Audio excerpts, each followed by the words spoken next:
que chacun doit savoir, c'est que là, depuis 15 jours, dans tous les bidonvilles ici, Petite Terre, Grande Terre, Kawini, Cavani, personne n'est venu. Personne. Donc, vous pouvez dire ce que vous voulez aux informations, la réalité, elle est là. La réalité, elle est qu'il y a des distributions comme... Personne n'est monté. Oui, vous pouvez dire ce que vous voulez, personne n'est monté. Et même cette distribution, personne ne les a vues. Elles existent et peut-être que les gens Il fallait que les gens aillent au point relais. Mais attendez, que les gens aillent au point relais, il faut aller... Alors les gens du lycée des Lumières doivent aller au point relais, c'est la mairie Mamoudzou, c'est 5 km, 5 km à pied en plein cagnard, 5 km retour, c'est 10 km en plein cagnard sans eau, sans nourriture. C'est impossible, c'est infaisable. Ils diront ce qu'ils voudront. C'est une honte. Voilà.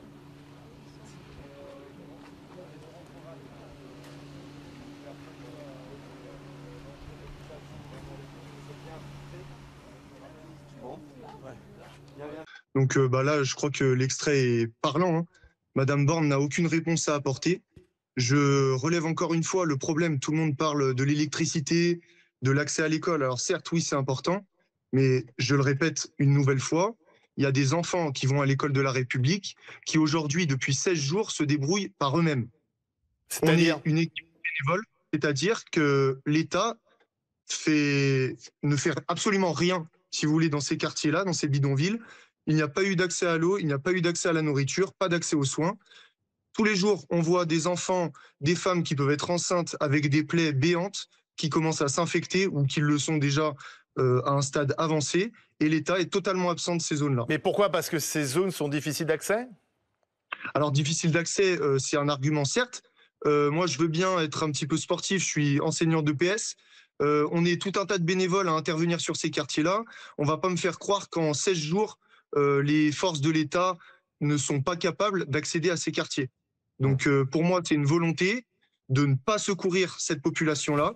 Et c'est ce que l'ensemble des bénévoles... Pourquoi une volonté? Pardon. Pourquoi il y aurait la volonté de ne pas secourir cette population particulière? Pourquoi? Le pourquoi, je n'ai pas la réponse. Moi, je suis simplement dans une posture de constat. Ce qu'on remarque, c'est que seuls des bénévoles, des élèves, des collégiens, des lycéens portent secours à leurs semblables. C'est tout. Les forces de l'État sont absentes. Et alors, Madame Borne, qui semblait ne pas avoir les réponses que vous attendiez et qui part d'ailleurs, qui ne va pas au bout de cette conversation, est-ce que vous avez senti quand même la ministre impliquée, parce qu'elle était là aussi sur place pour découvrir une réalité? Alors selon moi, il y a quand même un clair manque de communication entre les services de l'État, puisque je ne sais pas si on le voit clairement dans cet extrait vidéo, mais Madame Borne nous spécifiait que la marchandise avait été envoyée. Or, comme nous l'avons fait à juste titre remarquer, on n'a pas vu la couleur ni de l'eau ni de la nourriture. Donc en l'absence de réponse, Madame Borne tourne le dos, c'est bien dommage.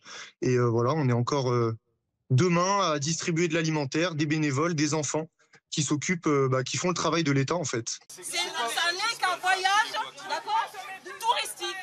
Ils sont venus en première classe, ils s'en vont en une journée. Ils n'ont même pas le temps de nous recevoir. Donc là, ça suffit. Ça suffit ce mépris. Ça suffit. Notre message, nous les Mahorais, on est là, d'accord? On va se battre avec ou sans la politique républicaine. On va se battre, mais nous existons. Nous existons et nous le disons. Ça suffit. On n'a pas la chance d'être en France. D'accord? C'est pas, on ne mentit pas notre francité. Soit on est français ou on ne l'est pas. Et qu'on arrête de nous faire 4 000 € d'impôts pour qu'on nous traite comme des sous-hommes. Et ça suffit. Alors, vous avez cité votre collègue Elisabeth Borne en charge de l'éducation nationale qui est repartie avec François Bayrou. Vous êtes resté sur place à Mayotte. Plusieurs syndicats d'enseignants ont critiqué l'attitude d'Elisabeth Borne. Ils reprochent à la ministre d'avoir manqué d'écoute et même plus d'avoir été assez méprisante face à une colère des enseignants qui se manifestaient directement. Elle a été interpellée notamment par 2 profs, dont un prof de sport. Et on a reproché un manque d'écoute, un manque d'empathie de la part de votre collègue du gouvernement. Est-ce que vous l'avez constaté également? Non, je ne l'ai pas constaté. Nous avons tous les deux d'ailleurs parlé avec un prof de gym. Il y a de la fatigue chez les enseignants. Et c'est normal, il y a de l'inquiétude quand ils voient leur établissement détruit par le cyclone ou pillé par des voyous. Et dans quelles conditions cette rentrée peut se passer. Mais le Premier ministre a annoncé les propositions que lui formulait Elisabeth Borne, c'est-à-dire de faire en sorte que tout le territoire de Mayotte passe en REP++, vous savez, les conditions qui permettent également d'aider les enseignants en termes de rémunération et de primes. C'est tout le contraire du mépris. C'est la volonté de les considérer. Vous savez, face à la colère finalement des Mahorais qui attendent beaucoup. Ah, mais oui, mais moi... Non, malmené, jamais, parce que ici les gens sont très respectueux. Mais attendez, heureusement qu'il y a de la colère. Le pire serait la passivité. Ce qui a changé peut-être en 15 jours, c'est que la vie reprend. C'est que des activités économiques, sociales, les magasins sont ouverts. On verra, je l'espère, à la mi-janvier avec la rentrée scolaire. Mais moi, je suis allé au contact toute la journée avec les maires, avec la population. Demain, je rencontrerai encore le secteur de la pêche, des collectifs aussi qui m'ont demandé audience. Faut discuter. C'est le rôle aussi du ministre des Outre-mer d'être auprès de ses compatriotes qui sont éprouvés. Monsieur le Premier ministre, vous aviez évoqué il y a quelques jours un bilan humain qui célébrait, vous pensiez, à quelques dizaines de victimes. Est-ce que vous maintenez cette évaluation? Je dis qu'il faut en parler avec une très grande prudence. Mais ce qui est frappant pour tous ceux que nous rencontrons, c'est que les rumeurs de milliers de morts ne sont pas fondées. Alors que quelques dizaines ou quelques 200, peut-être, c'est dans ces zones-là que nous disent les observateurs de terrain, on se trouve.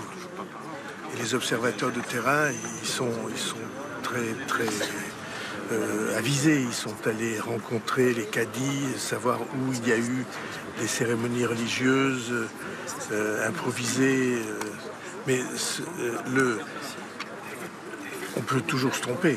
Mais les rumeurs de milliers de morts il y en avait même qui disaient de dizaines de milliers de morts. Ces rumeurs ne sont pas fondées à l'heure qu'il est, avec des éléments que nous avons. Est-ce qu'un jour on sait, il y aura combien de morts? Ah oui, on sait des estimations, bien sûr. Vous n'avez pas renoncé à dresser un bilan définitif? Non, je n'ai pas renoncé à dresser un bilan définitif. Et d'ailleurs, nous ne renonçons à rien. Nous sommes en direct avec Elisa. Bonjour, vous êtes infirmière libérale justement à Mayotte. Bonjour. Qu'est-ce que vous attendez de ce déplacement du Premier ministre François Bayrou? Qu'il y ait une prise de conscience générale dans ce qui est en train de se passer à Mayotte. Nous, on constate, en étant sur place, une action purement volontaire de la part de l'État de ne rien mettre en œuvre. L'aide alimentaire et hydrique est arrivée là, le 25 décembre, soit 11 jours après le cyclone. Donc, laisser la population crever de faim et de soif pendant 11 jours, c'est d'une dramaturgie sans nom. Mais il y a eu, pardonnez-moi, il y a eu 74 tonnes de nourriture qui ont été acheminées, approvisionnées, 685 000 litres d'eau aussi depuis le 19 décembre qui ont été approvisionnés par l'État à Mayotte. Vous considérez que c'est rien? C'est rien parce qu'on n'en a pas vu la couleur et étant dans un centre d'hébergement, on n'a rien vu arriver. Dans le centre dans lequel je suis, c'est la direction du collège qui s'occupe de financer les dons alimentaires. Nous, avec une amie soignante, on finance grâce à une cagnotte l'achat de produits pour bébés. Mais on n'a pas vu de distribution d'eau effectuée par la mairie ou quoi que ce soit. L'aide alimentaire et hydrique a été apportée en majorité sur Petite Terre et à Mamoudzou. Mais dans les régions du sud, même du nord de l'île, il n'y a rien eu et les habitants sont en détresse pas possible. Là, les hélicos commencent à élitreiller depuis 2 jours, mais pendant 11 jours, il n'y avait rien du tout. Vous savez, d'abord, ça peut paraître absurde, hein, mais il faut faire un recensement avec l'INSEE, avec les maires. On parle d'une population de 300 000, 350 000 personnes. Nous savons qu'il y en a beaucoup plus. Ça, c'est la première chose à faire. Deuxièmement, il faut que les maisons des Mahorais, et ça, c'est la priorité. Il y a tout un plan qui a été annoncé parce que c'est tout simple. Il faut des toits, des bâches, parce que nous sommes dans la saison des pluies ici, et puis construire des toits. Donc là, il y a toute une opération qui est faite pour amener les constructions nécessaires pour ces toits, pour les Mahorais, pour nos compatriotes. Et puis oui, après, il faudrait évacuer progressivement ces bidonvilles. Il y aura un établissement public qui doit servir à revoir tout le foncier, les règles d'urbanisme. Et puis c'est sans doute l'une des opérations les plus difficiles. Il faut des reconduites à la frontière. C'est compliqué ici, hein. C'est tout le problème de la relation avec les Comores. Mais nous n'avons pas d'autre choix, parce que si on continue à laisser faire et à faire en sorte que cette immigration clandestine arrive ici, on déstabilise un territoire qui a déjà beaucoup de difficultés. C'est facile? Non, bien évidemment. Il faudra beaucoup de moyens engagés, des forces de l'ordre, beaucoup de persuasion, mais on ne peut pas vivre avec cet habitat. Vous avez raison, une grande partie de ces bidonvilles, je l'ai vu encore de mes yeux il y a un instant, une grande partie de ces bidonvilles s'est reconstruite mal, dans des conditions épouvantables. Il manque de l'électricité, il y a de la violence, il y a des gamins laissés à eux-mêmes. Mais si on n'affiche pas cette volonté, si on n'y arrive pas, ce territoire explosera et on ne peut pas se le permettre.